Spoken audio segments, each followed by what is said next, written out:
Hey everyone, today I'm talking about number 5 on the list of when good cortisol turns bad, and I'm talking about the importance of cortisol release in its relation to antibody production. So cortisol is good when it increases antibody production, and that's great if you have increased stress from when you're walking across that crosswalk and you get hit by a car and you end up breaking a bone or something like that. You need this antibody production. You need this immune response to help prevent, infection from spreading in the body.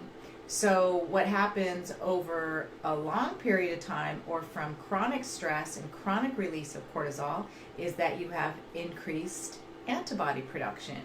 And when you have increased antibody production over a long period of time, what happens is that eventually the antibodies will burn out, and you'll have a lowered immune response and a weakened immune response, and that's not good. That will make you more susceptible to things like sinus infections, bladder infections, colds and flu, even autoimmune conditions. Right, when it gets to a really bad state, autoimmune conditions and Hashimoto's hypothyroiditis is the number one cause of hypothyroidism.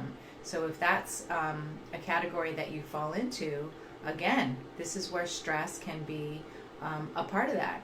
So it's again not a design flaw on the part of our body's physiology, right? Because we need that acute response, increased antibody production, but over a long period of time, it creates a weakened response.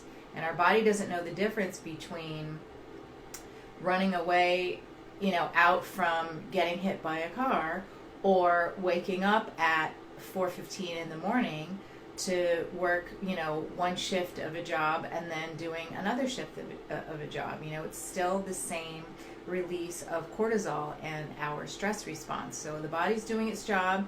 We just need to do our job in terms of helping reduce this chronic stress response.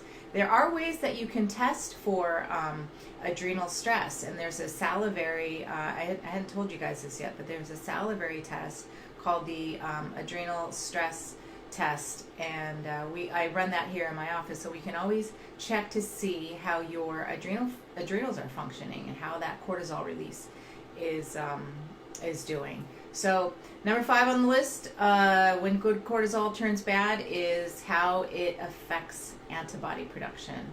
So I hope that helps, and I'll see you next time.